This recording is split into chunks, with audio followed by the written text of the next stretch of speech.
नमस्कार, देवभूमि के दंगल में आप सभी का स्वागत है। मैं हूं कपिल मिश्रा।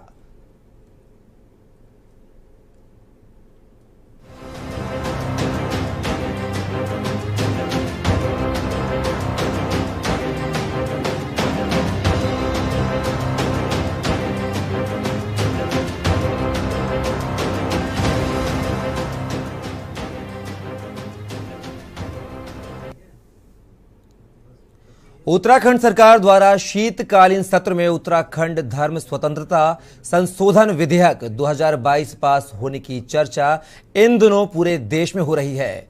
इस विधेयक के कानून बनते ही राज्य में जबरन धर्मांतरण पर रोक लग जाएगी। धर्मांतरण साबित होने की स्थिति में 10 साल का कारावास और 5 लाख रुपए का अर्थदंड का भी प्रावधान है।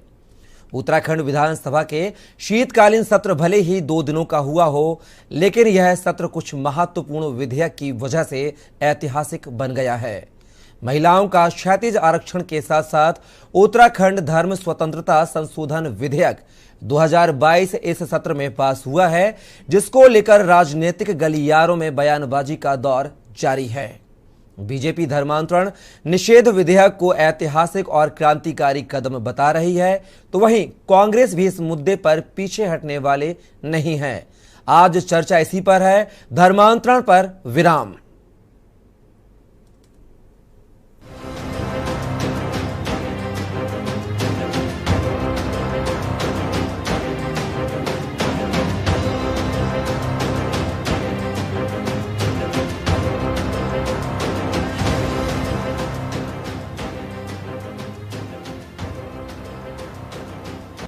कांग्रेस की तरफ से इस विधेयक को लाने के पीछे की मंशा पर सवाल खड़े किए जा रहे हैं। कांग्रेस के प्रदेश अध्यक्ष करण माहरा ने सवाल उठाते हुए कहा कि आखिर सरकार को धर्मांतरण विधेयक लाने की जरूरत क्यों पड़ी?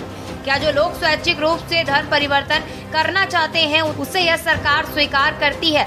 बकौल माहरा, कांग्रेस इस बात पर विश्वास रखती है कि समाज में सामाजिक सौहार्द बरकरार रहे और धर्म परिवर्तन की जरूरत ही ना पड़े। मैं इसको केवल ध्रुवीकरण की राजनीति के रूप में देखता हूं और बीजेपी लोगों की आंखों में धूल झोंकने का काम कर रही है। धर्मांतरण हो क्यों रहा है और जबरन धर्मांतरण की बात क्यों कर रहे हैं? स्वेच्छा से धर्मांतरण को आप स्वीकार करते हैं? हम तो नहीं करते। हम कहते हैं व्यक्ति को अपने धर्म में रहते हुए अपने धर्म की अच्छी बातों को आगे लेके जाना चाहिए। मजहब नहीं सिखाता आपस में बैर करना। हिंदी हैं हम, वतन है हिंदुस्तान हमारा। हम उस रास्ते पे चलने वाले लोग हैं। सारे धर्मों को मानने वाला देश है भारत। हम आपसी सौहार्द को, गंगा जमनी तहजीब को जिंदा रखना चाहते हैं और जबरन धर्मांतरण की बात करने वाली बीजेपी को स्पष्ट करना चाहिए कि वो ऐसा क्यों कह रही जबरन। दूसरी तरफ सरकार के पर्यटन मंत्री सतपाल महाराज ने कहा है कि यह धामी का धर्मांतरण पर कड़ा प्रहार होगा। उन्होंने कहा कि सरकार का क्रांतिकारी कदम है और इस कदम की पूरे देश भर में तारीफ हो रही है। महाराज के अनुसार जो लोग धर्मांतरण के अनैतिक काम में शामिल थे, अब उन लोगों पर नकेल कसा जाएगा और धर्मांतरण पर रोक लगेगी।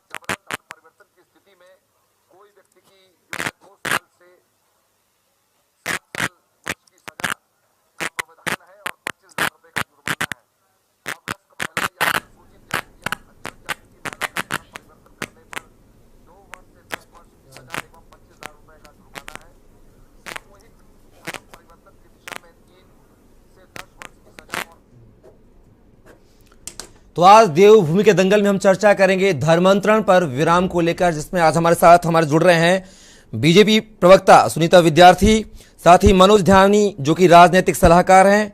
इसके अलावा शत्रुघ्न झा पुरोहित हमारे साथ जुड़े हुए हैं। आप सभी मेहमानों का बहुत बहुत स्वागत है हमारे इस खास पेशकश में, देवभूमि के दंगल में धर्मांतरण पर विराम में।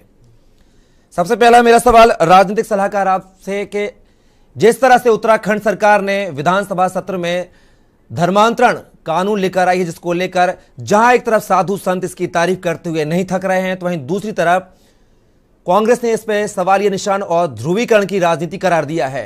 राजनीतिक सलाहकार होने के नाते आप कैसे देखते हैं पूरे विधेयक को?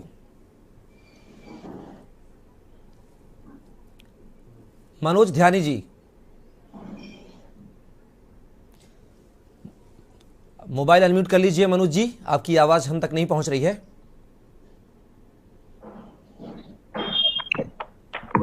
इस समय आवाज आ रही है? बिल्कुल आ रही है जी। देखिए, धर्मांतरण, हमारे साथ संगीता शर्मा भी जुड़ गई हैं, आम आदमी पार्टी प्रवक्ता। आपका भी बहुत बहुत स्वागत है। जी मनोज जी। धर्मांतरण पे जो कानून सरकार लाई है, प्रदेश सरकार, इसका स्वागत मैं करते हुए मैं ये कहना चाहता हूं कि क्या हमारे को ये सोचना चाहिए कि क्या हम कुछ नया कर रहे हैं।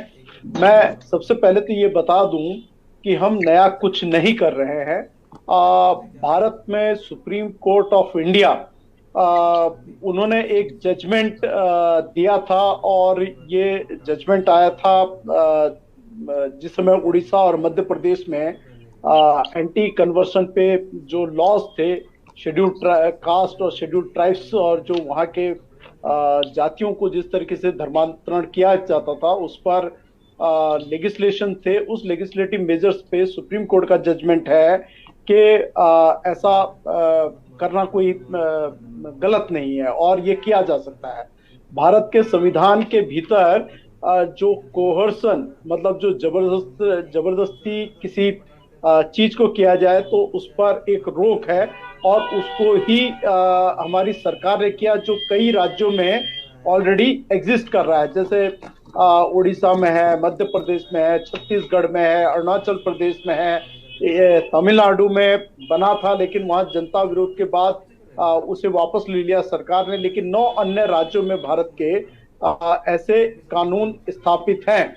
मैं एक बात यहाँ पर जरूर ये बात कर देना चाहता हूँ, सभी पैनलिस्ट यहाँ पर अपनी अपनी राय रखेंगे कि भारत में केवल आजादी के बाद ही नहीं, आजादी के पहले जो प्रिंसली स्टेट्स थे, जो छोटे छोटे जो हमारी जो राजकीय जो सत्ताएं होती थी अंग्रेजी व्यवस्था के अंदर, उसमें भी उदयपुर स्टेट था, इस तरीके के पटना स्टेट था। इनमें एंटी कन्वर्सन लॉज उस समय के लेजिस्लेट किए गए हैं और ये 1936, 1942, 1945, 1946 में इस तरीके के कानून आपको उस समय मिलेंगे।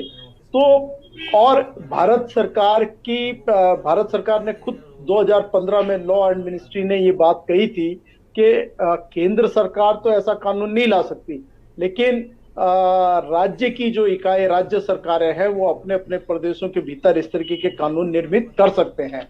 और मुझे लगता है कि उत्तराखंड में इस कानून की बहुत बड़ी आवश्यकता इसलिए है क्योंकि मैं बहुत भ्रमण करता हूं और मैंने पिछले दिनों मतलब बहुत जिन भी पिछले समय में जिन क्षेत्रों का दौरा किया है पूरे पहाड़ में, बिल्कुल मुझे ये देखने को मिला और कई बार इसके इनपुट्स हमारे लोगों द्वारा लोकल इंटेलिजेंस यूनिट्स को दी गई है, मैं आपको बताऊं। बिल्कुल। और हमने उस तरीके के आइडेंटिफाई के ऐसे लोग आइडेंटिफाइड हैं जहां पर कन्वर्शन जो है बड़ी तेजी से बढ़ रहा है और एक नहीं बहुत बड़ी तादाद में ऐसा हो रहा है। चक्राता में जाएंगे, पौड़ी में जाएंगे, रुद्रप्रयाग चले जाइए, चमोली चले जाइए, आप पिथौरागढ़, चंपावत, अल्मोड़ा कहीं भी जाएंगे, इस तरीके की आपको चीजें मिलेंगी जहां पर कन्वर्शन जो है बहुत बड़ी तादाद में हो रहा है।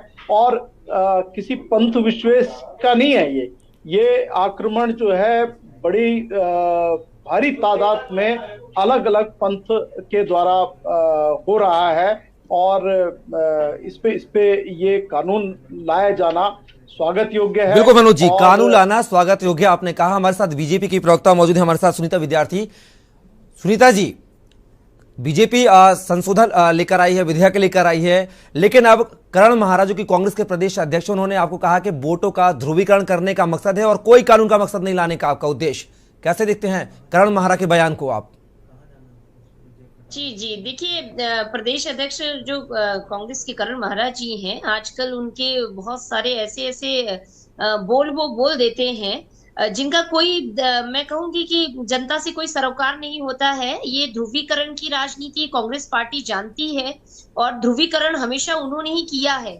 हमने तो सभी जनता को, देखिए हमारी भाजपा का मूल मंत्र जो है, जिसके साथ हम चलते हैं, सबका साथ, सबका विकास और सबका विश्वास और सबके लिए प्रयास, इस मूल मंत्र को लेकर हम आगे चलते हैं। और जैसे कि हमारी पार्टी का जो हमें निर्देश है वो यही है कि अंतिम छोर में खड़ा हुआ जो निडी व्यक्ति है उसके लिए काम करना है, उसको सामाजिक दूरी पे लेकर आना है।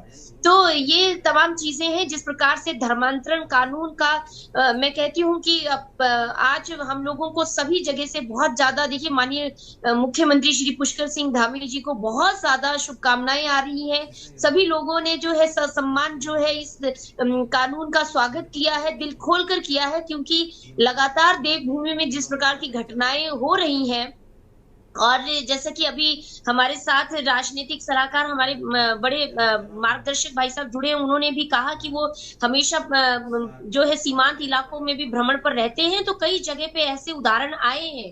तो यहाँ पे बहुत ज्यादा जरूरी हो गया था। और देखिए ये चीजें जो है इन पर अंकुश लगाना इसलिए बहुत ज्यादा जरूरी हो जाता है, क्योंकि यहाँ पर जो दलित लोग हैं या जो गरीब लोग हैं, जो जिन लोगों को बहुत ज्यादा चीजों का जो है अवेयरनेस नहीं रहता, उन लोगों को ये भ्रमित करते हैं और लालच देकर मंतांतरण करवाया जाता है, धर्मांतरण करवाया जाता है, और उनको जो है पहले लालच लुभावने कई वायदे करके, कई उनको प्रिविलेज देकर जो है उन लोगों को ठगा जाता है। और बाद में आपने देखा यहाँ विकास नगर की एक घटना हुई जिसमें कुछ लोगों को जो है जबरदस्ती ईसाई बनाया गया, और जब बाद में उनके घर में कोई डेथ हुई तो उनके जो अंतिम संस्कार उनकी पद्धति से होता है उसमें उनसे बहुत भारी मात्रा में जो फाइनेंस मांगा गया।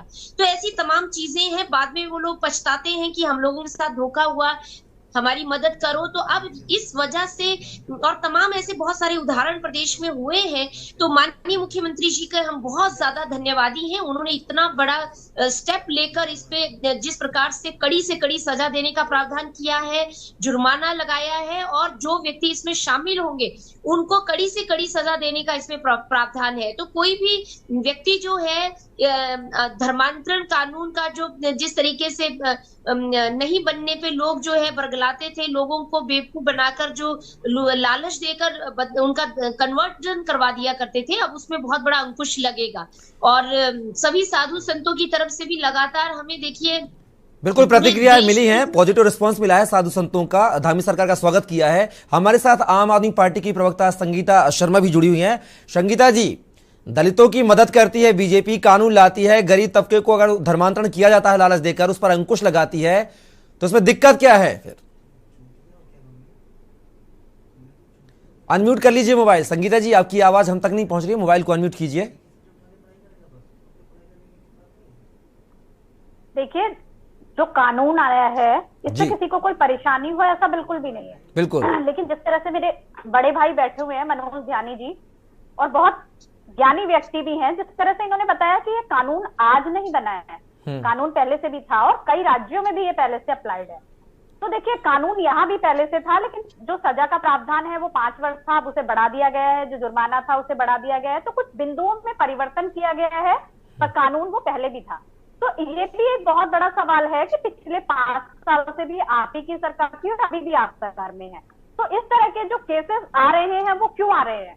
जब कानून है तो उसका क्या कड़ाई से पालन नहीं किया जा रहा है, या उसकी कोई ऐसी व्यवस्था नहीं है कि आपको पता नहीं चल पा रहा कि लोग इस तरह से धर्मांतरण कर रहे हैं और वो हो जा रहा है? तो ये भी एक सोचने का विषय है। दूसरी चीज देखिए, जो धर्मांतरण है था तो कितने केस आज तक दर्ज हुए और कितने लोगों को सजा दी गई?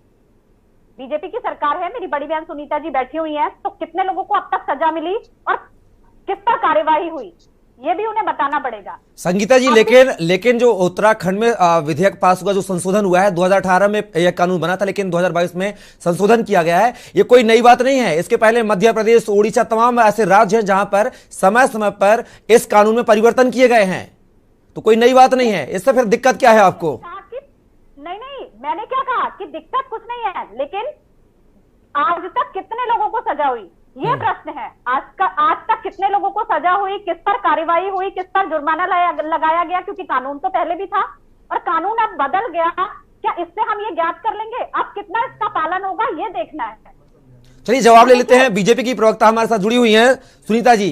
सुनीता जी, पहले भी कानून बना था, कितने लोगों पर आपने मुकदमा दर्ज किए? पहले भी ऐसी घटनाएं सामने आई हैं, क्या कुछ किया आपने? जी देखिए, यहाँ पे जिस प्रकार से यहाँ पे आपकी प्रवक्ता भी कह रही हैं, सभी राज्यों में जो है ये ऑलरेडी लागू है और कई ऐसे कानून है कि बहुत व्यापक स्तर पे लागू होते हैं, लेकिन जो फॉलो अप उनका होता है, जिस प्रकार से फॉलो अप होना चाहिए, वो नहीं हो पाता है। अभी यहाँ पे प्रदेश में जितनी शिकायतें हमारे पास आई उसके तहत गिरफ्तारियां भी हुई हैं और लोगों को घर वापसी के भी मौके वहां पे दिए गए कि आप लोग जो है, अगर आपके साथ गलत हुआ है, आपको बरगलाकर किसी भी व्यक्ति को लालच देकर जो है इस तरीके से धर्मांतरण अगर हो रहा है तो आप हमारे पास लिखित में दीजिए। लोग लिखित में देने के लिए यहाँ पे मैं कहूंगी भाई साहब आगे नहीं आ पाते थे। अभी लोगों के द्वारा जब पता चला कि ये लोग जो है 5 साल पहले तो हिंदू थे लेकिन आज जो है ये ईसाई बन चुके हैं, और वो भी तब जब वहां पे प्रताड़ित उनको किया जा रहा है। सुनीता जी, बात ये नहीं है, संगीता जी का कहना यह है कि कानून पहले से था, आपने कितनी गिरफ्तारियां की हैं, कितने लोगों पर जुर्माना लगाया है, ये बताइए। वो ये पूछ रही है, जवाब आपसे ये मांग रही हैं। जितनी भी शिकायतें हमारे पास आई उनके तहत हमने वहां पे कार्रवाई की है, लेकिन जिस तरीके से ये मामले बढ़ रहे हैं, अब जितने बढ़ रहे हैं मतलब डबल हुए हैं। आपने लॉकडाउन में देखा, लोगों ने लॉकडाउन का फायदा लेकर ऐसी तमाम ऐसी उदाहरण हमारे पास है कि बहुत लोगों को कन्वर्जन के इसमें धकेला गया है। तो हमारे पास लिखित में जब आएंगी कंप्लेंट, जब पुलिस थाने होगी, वहां की चौकियां वहां पे जाके पड़ताल करेंगी, जांच में जिस तरीके से आएगा उस हिसाब से गिरफ्तारियां भी होती हैं। और आप बहुत सारे लोग जो इसमें फंसे भी हैं जिनका पूरा पूरा परिवार शामिल था। तो ये तमाम ऐसी चीजें हैं। आंकड़े यहाँ पे, आंकड़ों की जहां तक बात हो रही है, हमारे आसपास कितने आंकड़े हैं आप रोज उनके चौकी में देख रहे हैं। पूरी तहकीकात की जाती है, पूरी जांच होती है। लिखित में जब तक लोग नहीं देंगे या बताएंगे नहीं कि हमारे पास जो है हमारे अगल बगल में ये हो रहा है, तब तक सरकार आपको फैसिलिटी देने के बाद भी आप उसका फायदा नहीं उठा पाएंगे। तो अब हमारा यही सुनीता जी, अब क्या श्योरिटी है, अब क्या श्योरिटी है कि कानून बन जाने के बाद, संशोधन हो जाने के बाद उसमें अब लोग निकल कर आएंगे और अपनी आप बीती आपको बताएंगे, या कानून को बताएंगे या प्रशासन को बताएंगे? इसकी क्या श्योरिटी है? जी देखिए, ऐसा है, हमने पहले भी कहा है, जो लोग स्वेच्छा से चले जाते हैं, स्वेच्छा से किसी दूसरे धर्म को अपनाते हैं, हमें कोई आपत्ति नहीं है। लेकिन जिस प्रकार से लव जिहाद के आंकड़े बढ़े, जिस प्रकार से आप देख रहे हैं कि तमाम आज लड़कियां जो है किस तरीके से उनको नाम बदल के जो लड़के उनको फंसाते हैं और उनको जो है अपने धर्म में उनको कन्वर्ट कराते हैं, और बाद में आप बिल्कुल आ रहा हूँ शत्रुघ्न साहब, आपके पास आ रहा हूँ, बिल्कुल आ रहा हूँ जी। सुनीता जी बात करिए, कंप्लीट कीजिए अपनी। जी, तो वही चीज चिंतनीय विषय इसलिए हो जाता है। ऐसा नहीं है कि हिंदू परिवारों में जो है दूसरी कम्युनिटी के लोग नहीं है, लेकिन आप एक भी उदाहरण दे दीजिए कि यहाँ पे इस तरीके से नाम बदलकर, छिपाकर, अपना धर्म बदलकर, अपना नाम बदलकर लोगों को बेवकूफ बनाया गया, फंसाया गया। ये सब चीजें गलत है और इन कुरीतियों पे बहुत जल्दी जो है हम लोगों को स्टेप लेना चाहिए। आसपास भी अगर आपको यहाँ पे कहीं दिखता है तो आप उचित फोरम पे अपनी बात रख सकते हैं। लेकिन ज्यादातर क्या होता है ना भाई साहब कि लोग आपस में ही बातें करते हैं, लिखित में कोई नहीं देना चाहता, या तो ये अंडर प्रेशर होते हैं या इनको डराया धमकाया जाता है। तो अब जो कानून बन गया है पास होने से, अब तो कोई किसी के बिना उसके वारंट के भी लोगों को उठा लिया जाएगा अगर वो कहीं से पता चलता है। मतलब अब नए कानून में आवेदन देने की जरूरत नहीं है, अगर बात प्रशासन तक पहुंचती है, जानकारी लगती है तो उस पर कार्यवाही होगी, ये कहना आपका। चलिए, हमारे साथ पुरोहित शत्रुघ्न झा साहब भी जुड़े हुए हैं। सर, आपने बीजेपी की दलील सुनी, आम आदमी पार्टी की दलील सुनी और साथ ही हमारे वरिष्ठ जो सलाहकार है उनकी भी बात आपने सुनी है, पूरे मामले को समझा है, क्या कहेंगे संशोधन विधेयक को लेकर? सर आपकी आवाज नहीं आ रही है, मोबाइल को अनम्यूट कीजिए सर। मेरा कहना 2 लाइन से शुरू होगा जी। हंगामा जो है बर्पा, डाका तो नहीं डाला, चोरी तो नहीं की है। कानून जबरन धर्म परिवर्तन के लिए है। आपको दिक्कत क्या है? आप बड़ी तेजी के साथ एक बहुसंख्यक आबादी को अल्पसंख्यक करने के एजेंडा में लगे हुए थे। भारत की सबसे पुरानी पार्टी ने सबसे खराब शासक अंग्रेजों का एक मूल मंत्र लिया, फूट डालो राज करो। हमें जातियों में इस तरह से बटा हुआ दिखा दिया कि कुछ लोगों को हम आकर्षित करने में सफल हो पाए कि आप आइए धर्मांतरण कीजिए, आपको रोग कम होंगे, आपको वित्तीय सहायता मिलेगी, बहुत सारी चीजें हैं। और केवल एजेंडा ध्रुवीकरण भारतीय जनता पार्टी का मुझे इसमें नजर नहीं आता। मैं किसी पार्टी विशेष से संबंधित नहीं हूं जी, पर मैं 8 नवंबर 2022 की एक खबर पढ़ता हूं कि जयपुर में 400 हिंदू परिवारों को धर्म परिवर्तित करके ईसाई बनाने का प्रयास किया गया। मैं इसे किस ढंग से ध्रुवीकरण मानूं? ये भारतीय जनता पार्टी द्वारा प्रायोजित ध्रुवीकरण है या तथाकथित रूप से देश की सबसे पुरानी पार्टी के द्वारा? आपको दिक्कत क्या है? आपको दिक्कत केवल इतनी है कि आपने एक जो वोट बैंक इस समाज को तोड़कर बनाया था वो वापिस आपको लग रहा है कि आपके हाथ से निकलने जा रहा है। अगर जबरदस्ती धर्म परिवर्तन नहीं हो रहा है तो कोई बात नहीं, जबरदस्ती किया गया है तो पर हेड 5 लाख रुपए दीजिए, बात खत्म, जेल जाइए, बात खत्म। आप इनकी पैरोकारी क्यों कर रहे हैं? ज्ञानी जी ने जो अभी बताया, मैं भी घूमता हूं पहाड़ में, कई बार सीमांत क्षेत्रों में जाता हूं, स्थिति इतनी भयावह हो गई है, इतनी ज्यादा भयावह हो गई है कि टोटल डेमोग्राफिकल चेंज होने जा रहा है आने वाले 15-20 साल में। और ये लोग जानते हैं और ये देश की सुरक्षा को दांव पे लगाते हुए इस कानून का विरोध कर रहे हैं। इनकी मंशा इससे जाहिर होती है कि इनका येन केन प्रकारेण एक ही एजेंडा है कि सत्ता में कैसे वापस। शत्रुघ्न जी, अगर हम बात करें, अगर किसी दूसरे राज्य की बात ना करें, उत्तराखंड की बात करें, तो अभी एक मामला प्रकाश में आया था जिसमें 40 लोगों को ईसाई जो लोग हैं उन्होंने धर्मांतरण करवाने की कोशिश की थी। हालांकि वह केस भी उजागर हुआ था। तो क्या देखा जाए तो क्या इस तरह के जो संशोधन कानून किया गया है, विधेयक लाया गया है, जो इससे क्या उत्तराखंड में धर्मांतरण की जो कवायदें की जा रही थी, छुपे तौर पर की जा रही थी, जैसे कि आपने कहा कि अब कई क्षेत्रों में घूमने जाते हैं, वहां पर इस तरह की घटनाएं सामने आती है, तो क्या इन पर अब लगाम लगेगी? वही तो बोकनाट हो रही है साहब, बोकनाट ही वही है। इनको दिख गया कि इस पे अब लगाम लगेगी। मतलब जो धर्म परिवर्तन करने में लगे थे, अब उनके जो मंसूबे हैं वो यहाँ पर कामयाब नहीं होंगे, इसलिए कहीं ना कहीं भय उत्पन्न हो गया है और भय का विरोध है। चलिए शत्रुघ्न जी, आपको रोकना चाहूंगा यहाँ पर। आम आदमी पार्टी की प्रवक्ता हमारे साथ जुड़ी हुई हैं संगीता जी, उनसे जवाब ले लेते हैं। संगीता जी, एक वोट बैंक है, एक समाज का वोट बैंक जो पहले था किसी अन्य पार्टियों का था, लेकिन अब जो वोट बैंक है वो समझ गया है कि उसको कहां जाना है, वो अब उन पार्टी या आपकी पार्टी से खिसक कर दूसरे पार्टी में जा रहा है, तो फिर आपको क्यों उसमें दुख हो रहा है, दर्द हो रहा है?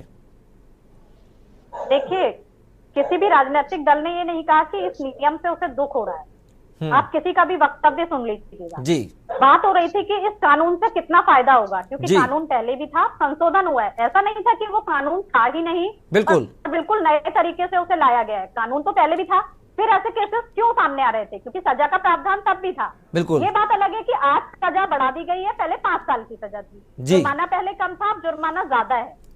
तो ये एक अलग बिंदु है, लेकिन किसी भी पार्टी को इस चीज से कोई दिक्कत नहीं है। तो आप तो संगीता जी, तो आप इस फैसले का स्वागत करेंगी?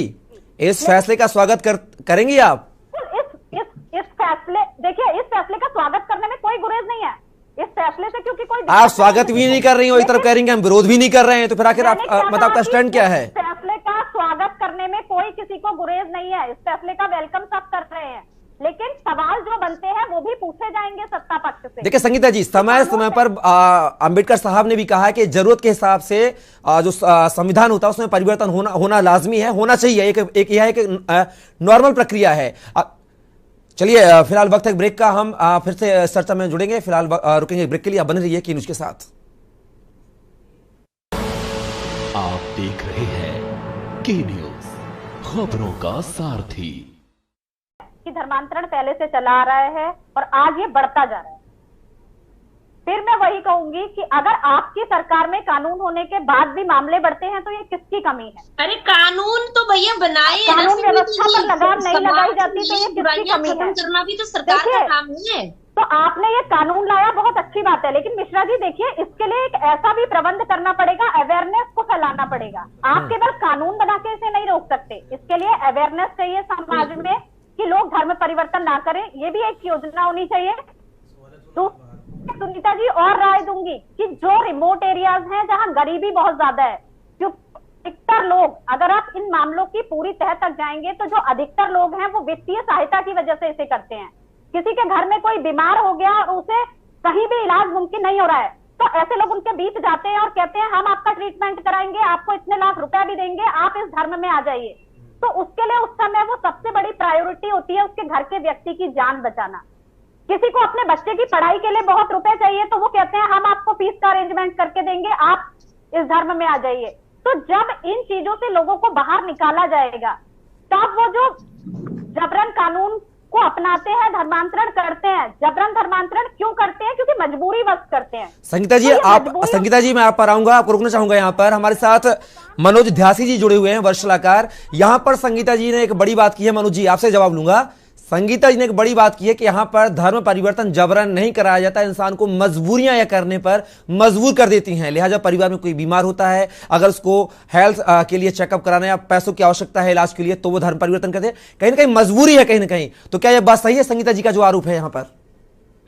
देखिए, सनातन में जब हम चर्चा करते हैं, धर्म बहुत बड़ा विषय है और हम शुरू से कहते हैं कि धर्म कभी परिवर्तित होता नहीं है। जैसे मेरा जो धर्म है, मेरे राष्ट्र के प्रति जो धर्म है, जो मेरे समाज के प्रति है, जो मेरे राज्य के प्रति है, अपने परिवारों के प्रति है, तो ये धर्म कभी चेंज नहीं होता, ये वैसे ही रहता है। धर्म बहुत बड़ा विषय है, इसको हम पंथ बोलते हैं और पंथ परिवर्तन पे दरअसल हम चर्चा कर रहे हैं। वो टर्मिनोलॉजी बहुत गड़बड़ाई हुई है, तो पंथ के ऊपर हम चर्चा कर रहे हैं। और पंथ की बात यह है कि जब धर्म की बात करते हैं हम, तो मान लीजिए कोई बीमार है और उसकी सहायता करनी है और पैसा देना है या उसे अस्पताल पहुंचाना है, घायलों को मदद पहुंचानी है, पीड़ितों के लिए कुछ करना है, तो आपका धर्म आपको रोकेगा नहीं। मनुष्यता का धर्म, राष्ट्र का धर्म, राज्य का धर्म, व्यक्ति का धर्म उसको उसी रूप में कार्य करने के लिए बात करेंगे। लेकिन अगर कहा जाए कि आपकी मदद इसलिए की जाएगी कि आप अपना पंथ परिवर्तित कर दीजिए तभी आपको मदद मिलेगी, आपको भूख लगी है और आप राम नाम जपने की जगह अब यह जपने लग जाएं XYZ, तब आपको आपकी भूख मिटाई जाएगी, तो ये ना मानवीय दृष्टि से उचित लगता है, ना धार्मिक दृष्टि से अच्छा लगता है। तो ये हमें समझना होगा कि जो इंड्यूसमेंट जिसे कहते हैं कि किस प्रकार का लालच दिया जाता है, किस प्रकार के तरीके अडॉप्ट किए जाते हैं कि समाज का एक बहुत बड़े वर्ग को दूसरे पंथ की ओर ढकेल दिया जाए, ये जो तरीके जो अडॉप्ट किए जाते हैं, इसके खिलाफ ये कानून है। और ये एक तरीके से स्वतः जागृति का विषय भी है, क्योंकि इससे चेतनशीलता समाज में जागती है कि आखिर हो क्या रहा है। और यही कारण है कि आज हम विमर्श भी बड़ी गंभीरता से उस विमर्श को कर रहे हैं जो एक बड़ा विकराल समस्या के रूप में राज्य और राष्ट्र के भीतर पैदा हुई है। और मुझे लगता है कि जब सरकारें इस तरीके के नियामक बनाती हैं, इस तरीके के कानून बनाती हैं, तो समाज का जो सभी वर्ग हैं, और मैं आपको बताऊं कि अकेला ये कानून भारतवर्ष में नहीं है, अल्जीरिया में ऐसा कानून है, श्रीलंका में अडॉप्ट करने की बात चल रही है, नेपाल में ऐसा कानून है, भूटान में ऐसा कानून है, म्यांमार में ऐसा कानून है। और इस तरीके के कानूनों पर अंतर्राष्ट्रीय स्तर पर भी चिंता व्यक्त की गई है। और भारत चूंकि भारत के हमारे बड़े बड़े ऋषि मुनि जाते हैं, हमारे खुद गौड़िया मठों के कृष्ण धारा के लोग जाते हैं, और हम लोग ज्ञान की बात करके उनको ज्ञान की धारा के माध्यम से ये नहीं कहते कि आप अपना पंथ बदल दीजिए, हम उनको, लेकिन जो सनातनी दृष्टिकोण से मोक्ष प्राप्ति का है, जो देह त्याग के बाद जो आत्मा आदि काल से और जिसका कोई ना अंत है ना कोई आदि है, उसके बारे में ज्ञान जागृत करने की कोशिश करते हैं और उस माध्यम से अट्रैक्ट करते हैं। लोग आते हैं, अपना सौम्य तरीके से करते हैं, कोई इंड्यूसमेंट नहीं होता, कोई फोर्सिबल नहीं होता। ज्ञान के माध्यम से, चर्चाओं के माध्यम से बहुत से लोग हैं जो समझते हैं कि नहीं, हमारे को इस पंथ के माध्यम से आगे का जो मनुष्य के बाद देवता का जो आगे का मार्ग है वो मिल रहा है। लेकिन जो लोग पंथों को इसलिए कमजोर कर देना चाहते हैं कि हम एक संख्या बल बढ़ा दें, एक भीड़ की शक्ति को बढ़ाकर कल की तारीख में जो सनातन की भूमि को और सनातन की विचारधाराओं को हम कुंद कर दें, उस तरीके का चीज नहीं होनी चाहिए। और मेरा तो एक कदम और आगे बढ़ा के अकेले ये मैं आपको बताऊं कि पाकिस्तान में भी इस तरीके के लॉज लाने की बात हुई। हालांकि वहां की जो लॉ ऑफ रिलीजियस जो माइनॉरिटी मिनिस्ट्री है उसी ने उसको रिजेक्ट किया, अदरवाइज वहां पर भी इस तरीके के कानून लाने की कोशिशें पूर्व में हुई हैं। तो मनोज जी आगे भी हमारा ये सिलसिला जारी रहेगा। शत्रुघ्न साहब कुछ कहना चाह रहे हैं? जी शत्रुघ्न साहब। सर मोबाइल को अनम्यूट कीजिए, आवाज नहीं आ रही आपकी। सर शत्रुघ्न झा साहब, आपसे निवेदन करूं मोबाइल को अनम्यूट कीजिए, आपकी आवाज हम तक नहीं पहुंच रही है। नोबेल पुरस्कार विजेता वीएस नैपाल ने अपनी पुस्तक बियॉन्ड बिलीफ में लिखा है कि जो लोग अपना धर्म परिवर्तन करते हैं उनका अतीत नष्ट होता है, उनका वर्तमान नष्ट होता है, उनका भविष्य नष्ट हो जाता है और ये कार्य जबरन किया जा रहा है। मेरा तो सरकार से ये निवेदन रहेगा कि यदि कोई व्यक्ति सही में दोषी पाया जाए, अगला संशोधन इस बात को लेकर हो कि उसके लिए मृत्युदंड की व्यवस्था हो। शत्रुघ्न साहब, लेकिन यहां पर संगीता जी ने एक बड़ी बात कही है कि लोग गरीबी के हालातों में चलते, अपनी आर्थिक स्थिति के चलते धर्म परिवर्तन करने के लिए मजबूर हो जाते हैं। वह नहीं करना चाहते लेकिन स्थितियां ऐसी निर्मित हो जाती हैं कि उनको करना पड़ता है। तो क्या ऐसे में सरकार का यह दायित्व तो नहीं है कि सरकार एक अच्छी नीतियां बनाए, गरीबी को हटाए, ताकि ऐसी नौबत ही ना आए कि लोगों को धर्म परिवर्तन करना पड़े? निश्चित रूप से सरकारें इसके ऊपर काम कर रही हैं। उत्तराखंड में हमारे सामने, उत्तर प्रदेश में हमारे सामने है। बौखलाहट इस बात की है ही नहीं, बौखलाहट इस बात की नहीं है। बौखलाहट तो इस बात की कि जो एक षड्यंत्र चला आ रहा था भारत में हिंदुत्व के प्रति, उसके टूटने की जो ये आहट आ रही है उससे परेशानी, और किसी चीज से परेशानी नहीं। मेरा देवात्मा हिमालय कहलाता है। मतलब आपका कहने का मतलब ये है कि जो बहुसंख्यक हैं उनको तोड़ने की कवायद की जा रही है, यह धर्म परिवर्तन का मसला नहीं है। इनका उद्देश्य केवल समाज को लगातार तोड़कर अपनी गद्दी को, अपनी सत्ता को पुनर्स्थापित करने का रहा है। और नहीं मानेंगे तो अब जनता इनको देख रही है, इस डिबेट में भी लोग देख रहे हैं कि कहां ले जाते हैं। आप बौखलाहट क्यों है, इसका जवाब इनके पास नहीं। और अगला मेरा तो पुनः निवेदन होगा, ज्ञानी जी यहाँ पर हैं, कि अगला जो इसमें संशोधन है वो मृत्युदंड हो। चलिए, मृत्युदंड हो। संगीता जी, यहां पर पुरोहित शत्रुघ्न झा साहब ने कहा कि इस कानून को और स्ट्रांगली सख्त बनाया जाए, मृत्युदंड का प्रावधान किया जाए। अब आप कैसे देखते हैं पुरोहित जी के बयान को? देखिए, अभी मनोज ध्यानी जी ने बहुत अच्छी बात कही कि ये विदेशों में भी कानून है, भारत में भी कानून है।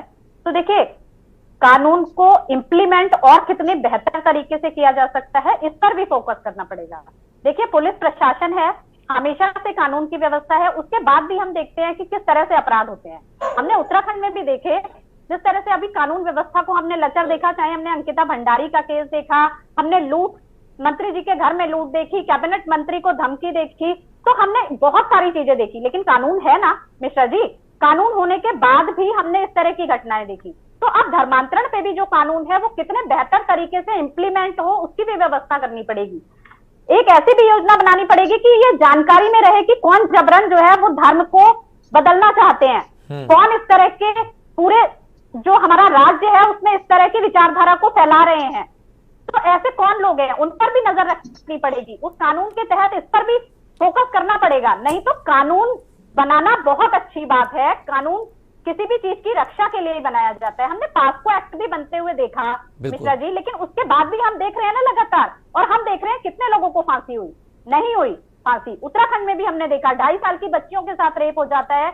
अभी अंकिता मर्डर केस है, लेकिन जब कानून बनने के बाद उसका इंप्लीमेंट बहुत बेहतर तरीके से होता है तो जनता में एक अच्छा संदेश जाता है। चलिए संगीता जी, एक बात मैं आपसे जानना चाह रहा हूँ, इस सवाल मेरे जहन में आ रहा है कि जिस तरीके से उत्तराखंड सरकार ने संशोधन में बदलाव करके 2018 में के कानून में बदलाव करके 2022 में एक नया विधेयक लाया, नए सजा का प्रावधान लाया, जुर्माने का प्रावधान लाया।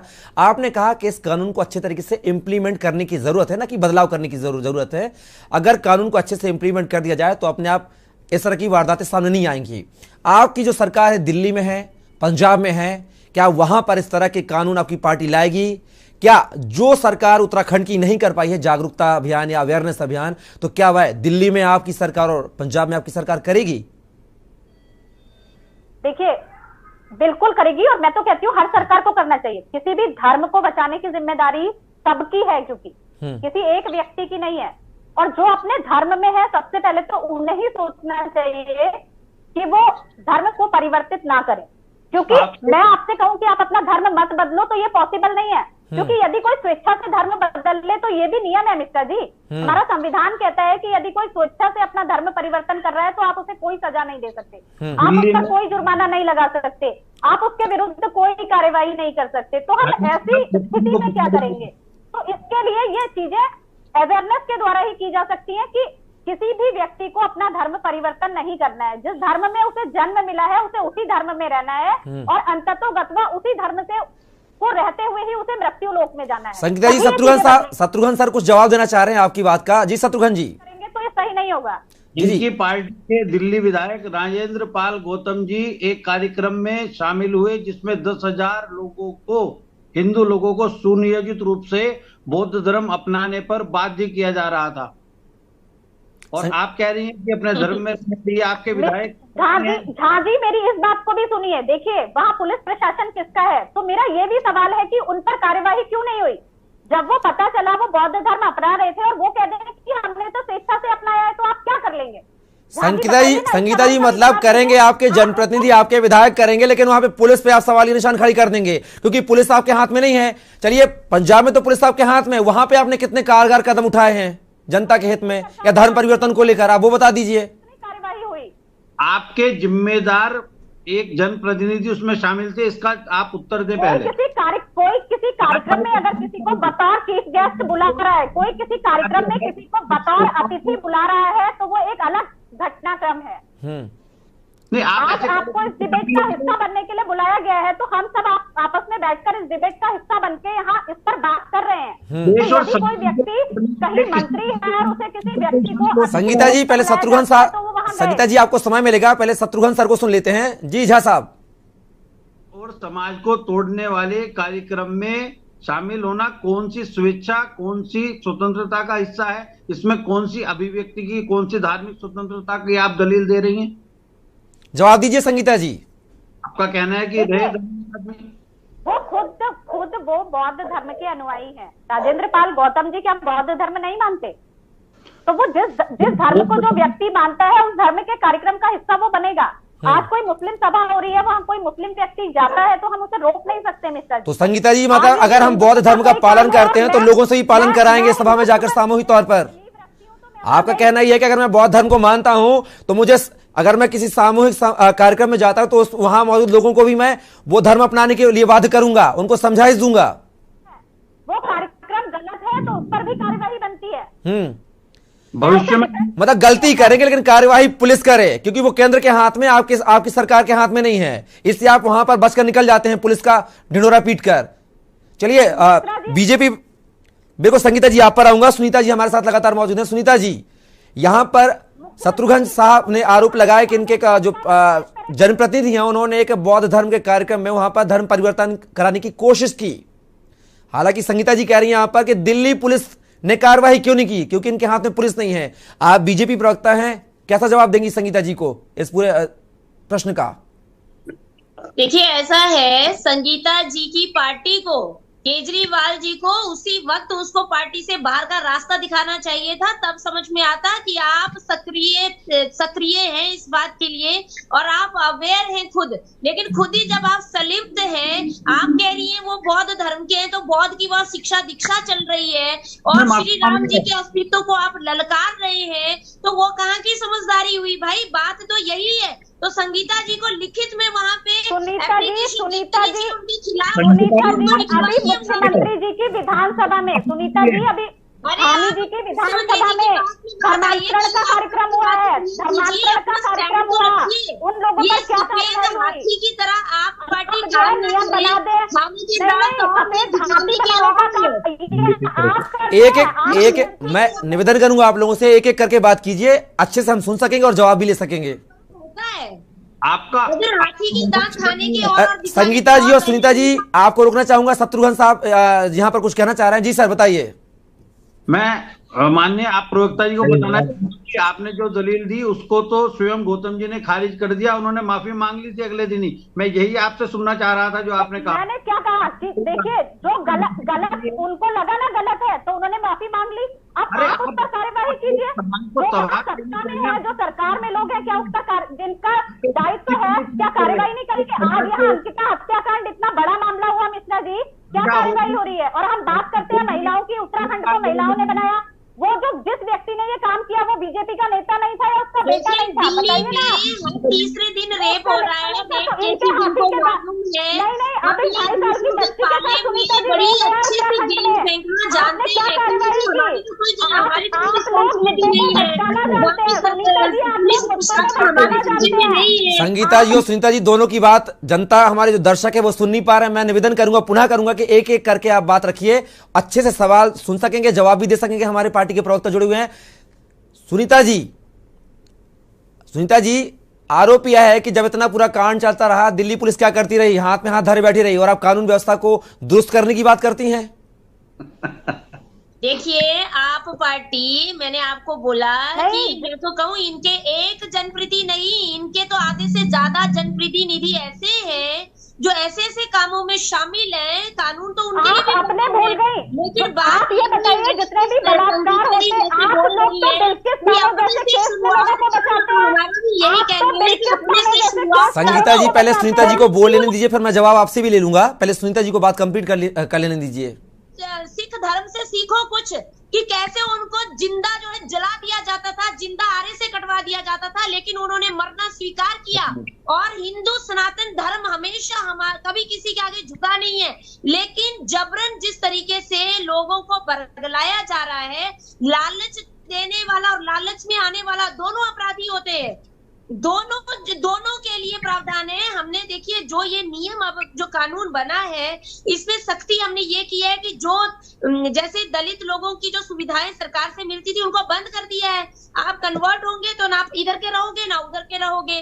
और आप जिस तरीके से ये थोड़े बहुत लालच में, आप गरीब की बात छोड़ दीजिए भाई साहब, ये गरीबी की बात नहीं है।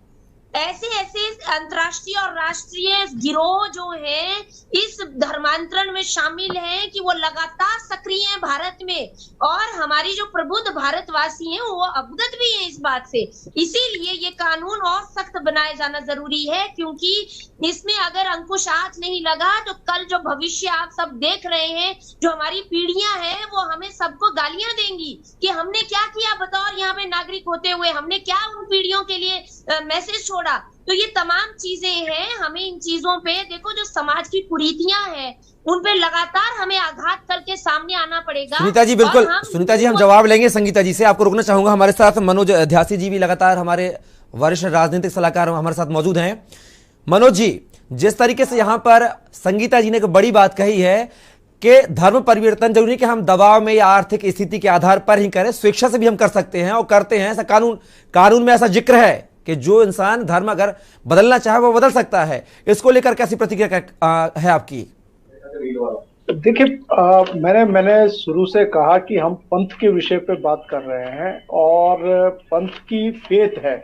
मैं बहुत मतलब एक आम जो भारतवासी की बात करता हूँ, वो जब भी निकलता है तो कोई भी जो पूजा स्थल होता है, इबादत गाह होता है, उसके प्रति उसका सर झुक जाता है। वो मानता है कि वहां पर कोई शक्ति निहित है, उसके प्रति उसके मन में एक आस्था जागृत होती है। सवाल ये है कि एक सबका सम्मान करना, प्रत्येक फेथ का सम्मान करना, उसके प्रति एक आदर भाव रखना एक विषय है, और भारत का संविधान इस विषय को प्रोपोगेट करता है।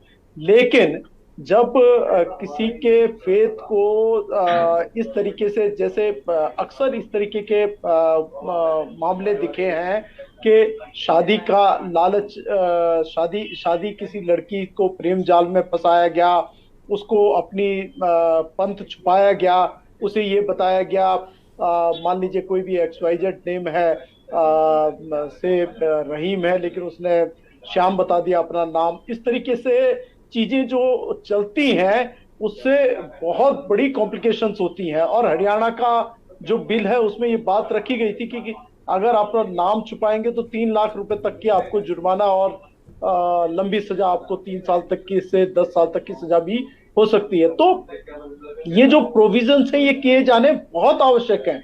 अगर ऐसे प्रोविजंस नहीं किए जाएंगे तो जो जिस तरीके की जो व्यवस्था चल रही है ये बिगड़ती चली जाएगी। यहाँ पर इंड्यूसमेंट वाला मामला नहीं है, इसमें बहुत सारे इस तरीके के विषय हैं, बड़े गंभीर विषय हैं, और मैं जानबूझकर उनको यहाँ पर एक नेशनल चैनल पे ये बात नहीं करना चाहता, लेकिन पूरी एक रैकेट्स चल रहे हैं, पूरा एक तरीके का सिस्टम चल रहा है, किस तरीके से डेमोग्राफी को चेंज किया जाए, किस तरीके से इन्फ्लुएंसेस बढ़ाई जाए, किस तरीके से समाज को और विभक्त किया जाए। समाज के जो हम चाहते हैं कि भारतीय समाज एकजुट, एक रूप, एक माला में पिरोकर दिखे, उसको कैसे विभक्त किया जा रहा है। आप जैसे बौद्ध धर्म के कन्वर्शन पे भगवान बुद्ध की हम पूजा करते हैं, हमारी जो आरती है, मैं आपको बताऊं 10 विधों की जब पूजा करते हैं उसमें तो बुद्ध जी का हम बड़े भगवान विष्णु जी का अवतार मानते हैं और पूजा करते हैं, डेली पूजा करते हैं। तो लेकिन जो वहां के जो धर्म गुरु हैं, जिस तरीके से अनर्गल अनाप शराब बकते हैं, वो स्वीकार्य नहीं हो सकता। यही इस तरीके की व्यवस्था बहुत सारे हमारे जो दलित भाई हैं, हमारे SC STs हैं, जो अदर सेक्शंस हैं, उनके भीतर इस तरीके को पॉइजन किया जा रहा है कि जैसे समाज और ज्यादा टूटे और समाज की जो आने वाला समय में एक खतरनाक मोड़ की ओर बढ़े। एक तरफ राज्य की व्यवस्था सबको समान रूप से बेहतर नागरिक और बेहतर व्यवस्थाएं देने की ओर चिंतनशील रहती है, दूसरी तरफ इस तरीके की व्यवस्थाएं विभिन्न पंथों के बढ़ाने की आड़ में इस तरीके से कृत्य करें, इस पे रोक होनी चाहिए। और मुझे लगता है इसमें एक सख्त प्रत्येक भारतीय को देखिए, मैं अपने किसी पंथ विशेष की बात नहीं कर रहा, मैं प्रत्येक भारतीय को बोल रहा हूँ, प्रत्येक भारतीय को चिंतनशील चेतनशील होना चाहिए। ये भारत भूमि बहुत किसी भी ग्रंथ में चले जाएंगे, भारत आपको सिर्फ सनातन की धाराओं में मिलेगा, किसी ग्रंथों में किसी राष्ट्र या किसी राज्य का या किसी इकाई का नाम नहीं मिलता। तो इस भारत भूमि को, इसकी एक विशेषता है, इसको बचाने की जिम्मेदारी प्रत्येक भारतीय नागरिक की है, संविधान की है, और यहाँ की राज्य और राष्ट्र की इकाइयों को ऐसे कार्य करने चाहिए और इसका स्वागत करना ही ज्यादा बेहतर है। थोड़ा सा झा साहब भी मौजूद है हमारे साथ। झा साहब, एक सवाल है, आपने कहा कि एक बड़े कुनबे को तोड़ने की कवायद की जा रही है, ये कोई लालच नहीं, कोई गरीबी नहीं, सिर्फ जातियों में बांटने का काम किया है पिछले 55 सालों में, ऐसा आपने कहा था अपने वक्तव्य में, अभी मैं सुन रहा था आपको। तो क्या अगर तोड़ने की कोशिश कर रहा है कोई या कई भागों में विभाजित करने की बात कर रहा है, तो वसीम रिजवी के धर्म परिवर्तन को कैसे देखेंगे फिर आप? वसीम रिजवी जी ने बहुत सोच समझकर एक निर्णय लिया और प्रभाव, जैसा जानी जी ने कहा, उन्हें अंगीकार किया, उन्हें अंगीकृत किया और वो सब सम्मान मिला जिसके वो हकदार हैं। और कोई जबरदस्ती नहीं की गई, उन्हें भड़काया बरगलाया नहीं गया, उन्हें डराया नहीं गया। भारत में जो स्थिति समीकरण की चल रही है भयावह है। गुरुदेव जी 15,000 लोगों को वापस ला चुके हैं। स्वामी असीमानंद जी ने जब ये प्रयास करना शुरू किया कि आप लोगों को डराना बंद कीजिए, धमकाना बंद कीजिए, तो आपने उन्हें टेररिस्ट घोषित कर दिया। इतिहास नहीं, ये अभी की बात है, कोई पुरानी बात नहीं जी। हिंदू सभा तो केवल एक भय है जी कि डिवाइड एंड रूल की पॉलिटिक्स हाथ से चली जाएगी और उत्तराखंड को बर्दाश्त करने की स्थिति में साथ है ही नहीं। हम लोग नहीं है इसे बर्दाश्त करने की स्थिति में। और मैं तो बारंबार एक ही बात कहूंगा, केवल ये बौखलाहट इसीलिए है, अभी आप जनसंख्या नियंत्रण भी लाने दीजिए, इससे ज्यादा बौखलाहट पैदा होने वाली हिस्सा है। ये उसका दत्तक पुत्र है धर्म परिवर्तन जी। ये धीरे धीरे है, वो बड़ी तेजी से चुपचाप हो रहा है। तो जनसंख्या नियंत्रण भी लाने दीजिए। आपके पैनल में 20 लोग होंगे और ज्यादा चिल्ला रहे होंगे। चलिए, अब हमारा जो वक्त है, अब समय सीमा हमें इजाजत नहीं दे रहा आगे की डिबेट करने को। फिलहाल आप चारों मेहमान हमारे साथ जुड़े, उसके लिए आपका बहुत शुक्रिया। आम आदमी पार्टी से हमारे साथ संगीता शर्मा, बीजेपी से सुनीता विद्यार्थी और मनोज झासी राजनीतिक सलाहकार, साथ ही शत्रुघ्न झा पुरोहित हमारे साथ जुड़े। आप सभी मेहमानों का बहुत स्वागत, शुक्रिया हमारे इस खास पेशकश का हिस्सा बनने के लिए। तो बता दें, देवभूमि के दंगल में बस आज इतना ही कि धर्मांतरण पर क्या उत्तराखंड सरकार का जो विधेयक आया उससे विराम लग